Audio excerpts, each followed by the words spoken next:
नमस्कार दोस्तों, स्वागत है आपका हमारे चैनल पर एजुकेशन फॉर नॉलेज में। आज की वीडियो में हम जानेंगे झारखंड के इतिहास और झारखंड के इतिहास में हम लोग जो टॉपिक देखेंगे वह है झारखंड पूर्व मध्यकाल में। यानी ये टॉपिक हम लोग आज देखने वाले हैं झारखंड के इतिहास के अंतर्गत।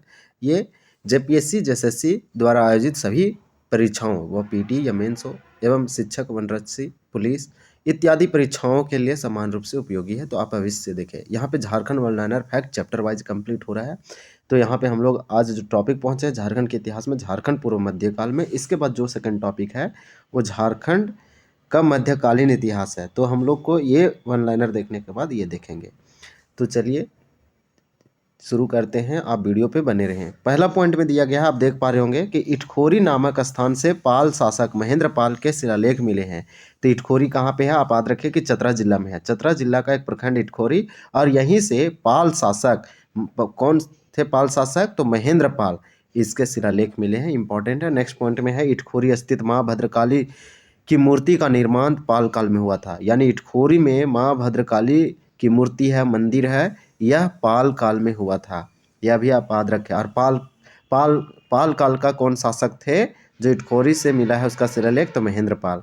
नेक्स्ट में दिया गया है नागवंशी राजा मोहन राय और गजघट राय महेंद्र पाल पालकालीन राजा के समकालीन थे। तो नागवंशी राजा यानी नागवंशी राजा थे, क्षेत्रीय राजा थे, एक मोहन राय और दूसरा याद रखे कि गजघट राय। ये जो पालकालीन राजा थे महेंद्र पाल, उसके समकालीन थे मोहन राय और गजघट राय। नेक्स्ट पॉइंट दिया गया है पूर्व मध्यकाल कालीन संस्कृति साहित्य में झारखंड को कलिंद देश कहा गया।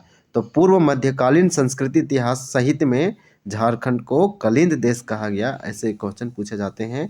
कवि जवदेश के संस्कृति परंपरा से झारखंड का संबंध रहा है। 12वीं सदी में पहली बार उड़ीसा के नरसिंह देव द्वितीय ने खुद खुद को झारखंड का राजा घोषित किया। तो झारखंड के राजा वह कौन उड़ीसा के शासक थे, राजा थे, जो झारखंड का राजा घोषित किए, तो 12वीं सदी में किए, और ये थे नरसिंह देव द्वितीय। ये याद रखें। नेक्स्ट पॉइंट है राजा नरसिंह देव द्वितीय के ताम्रपत्र में पहली बार झारखंड शब्द का उल्लेख हुआ है। तो राजा नरसिंह देव के द्वितीय के ताम्रपत्र में पहली बार झारखंड शब्द का उल्लेख हुआ है। ये भी आप याद रखें। नरसिंह देव द्वितीय उड़ीसा के राजा थे जो अपने आप को झारखंड के राजा घोषित कर दिए।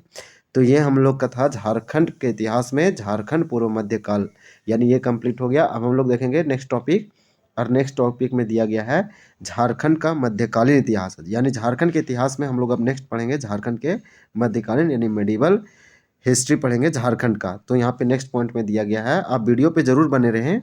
यह सभी परीक्षाओं के लिए मील का पत्थर साबित होगा। सारे वन लाइनर है, क्विक रिवीजन देखेंगे तेजी से। आपको एक बार बता दें कि यहाँ पे झारखंड के मध्यकालीन इतिहास में हम लोग जो फर्स्ट टॉपिक रीड कर रहेंगे या फिर पढ़ेंगे वह सल्तनत काल में झारखंड। इसके बाद जो हम लोग हैं वो झारखंड मुगल काल में और झारखंड उत्तर मुगल काल में। तो ये पढ़ता है, यानी ये 3 टॉपिक पढ़ना पड़ता है झारखंड के मध्यकालीन इतिहास में। लेकिन आज हम लोग देखेंगे सल्तनत काल में झारखंड। पहला पॉइंट दिया गया है बख्तियार खिलजी ने 1206 ईस्वी में नदिया बंगाल, नदिया कहाँ था, बंगाल में था, याद रखें, आक्रमण कर झारखंड से होकर, यानी आक्रमण झारखंड से होकर किया था। यानी बख्तियार खिलजी ने 1206 ईस्वी में नदिया पर आक्रमण किया और ये बंगाल गए थे झारखंड से होते हुए, यानी नदिया पर आक्रमण के क्रम में झारखंड से गुजरे थे। गुलाम वंश के समय मुस्लिम सेनाओं की छावनियाँ झारखंड की सीमाओं पर कायम किए गए। 1310 ईस्वी में अलाउद्दीन खिलजी ने अपने सेनापति मलिक छज्जू को नागवंशी राजा को अपने अधीन करने के लिए भेजा। तो मलिक छज्जू को नागवंशी राजा को अपने अधीन करने किसने भेजा था, तो अलाउद्दीन खिलजी भेजा था। और ये 1310 ईस्वी में भेजा था मलिक छज्जू, अलाउद्दीन खिलजी का सेनापति था। अलाउद्दीन खिलजी का सेनापति मलिक कफूर, आप याद रखें, अलाउद्दीन खिलजी का सेनापति है मलिक कपूर। जब दक्षिण भारत के विजय के लिए निकला तो वह झारखंड राज्य से होकर गुजरा था। नेक्स्ट पॉइंट है फनी मुकुट राय और बेनूकर्ण। तो फनी मुकुट राय और बेनूकर्ण ने नागवंशी राजा खिलजी की अधीनता स्वीकार कर ली थी। तो वह कौन, ऐसे पूछा जा सकता है कि वह कौन नागवंशी राजा थे जो खिलजी की अधीनता स्वीकार कर ली, तो बेनूकर्ण और फनी मुकुट राय, ये आप याद रखें। नेक्स्ट पॉइंट दिया गया है तुगलक काल के मलिक बया। तो तुगलक काल के मलिक बया सिपह सलार ने हजारीबाग के चाई किला को जीतकर फतेह खान दौला के हवाले कर दिया। यह भी पॉइंट इंपॉर्टेंट है। नेक्स्ट देखेंगे, सारी इजी है, रिवीजन कीजिएगा तो हो जाएगा।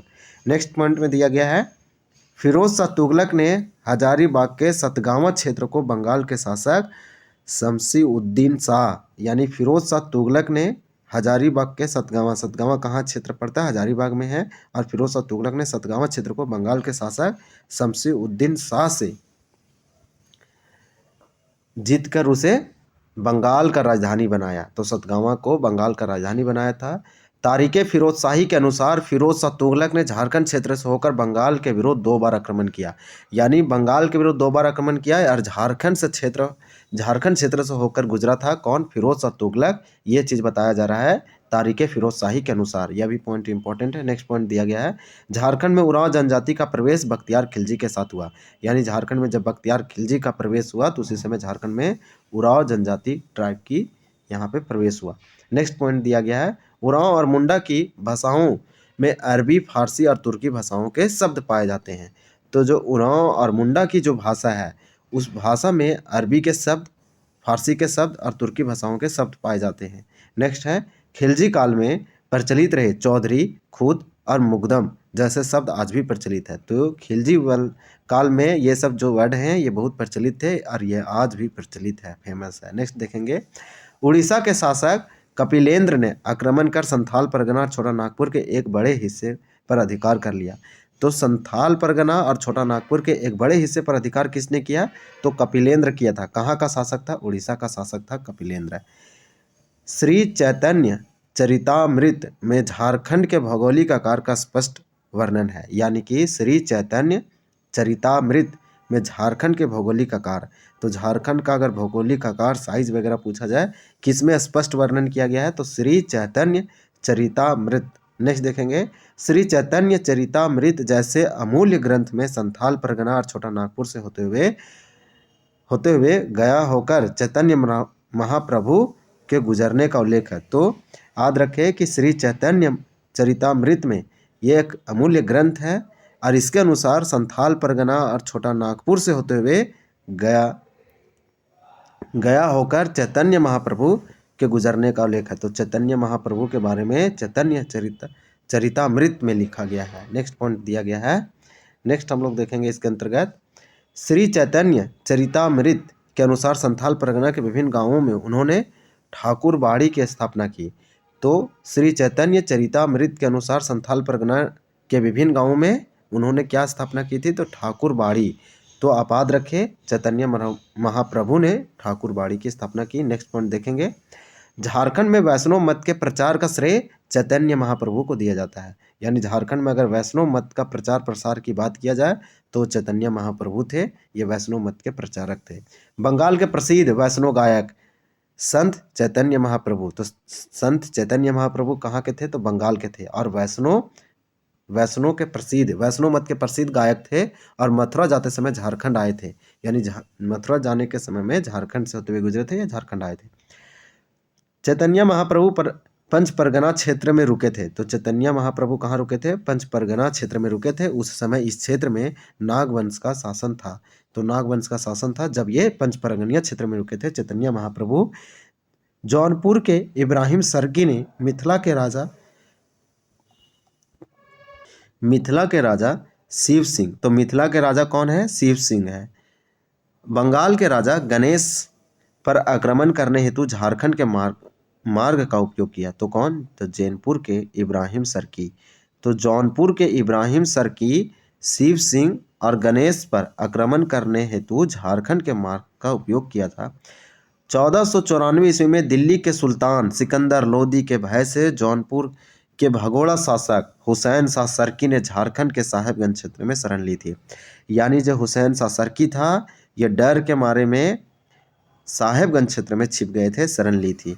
तो 1494 की बात किया जा रहा है दिल्ली के सुल्तान सिकंदर लोदी के डर से, और ये हुसैन शाह सरकी जौनपुर के शासक थे। नेक्स्ट पॉइंट दिया गया है और ये अंतिम है इस वीडियो का। नेक्स्ट में दिया गया है, मोहम्मद बिन तुगलक ने हज्जुद्दीन अजामुल मुल्क को सतगावा का शासक नियुक्त किया। तो सतगावा का शासक किसको नियुक्त किया था, तो हज्जुद्दीन अजमुल मुल्क ये नियुक्त किए थे इनको मोहम्मद बिन तुगलक। हम लोग नेक्स्ट वीडियो में देखेंगे झारखंड मुगल काल में, तो ये हम अगले दिन देखेंगे वीडियो में। तो आज इतना ही था। तो ये था झारखंड का इतिहास। अगर आपको यह जानकारी पसंद आई हो तो वीडियो को लाइक ज़रूर करें, शेयर करना ना भूलें। बहुत मेहनत लगता है बनाने में। चैनल को सब्सक्राइब करें और बेल आइकन दबाएँ ताकि आप हमारे आने वाली वीडियो मिस ना करें। मिलते हैं अगले वीडियो में, तब तक के लिए धन्यवाद। जय हिंद।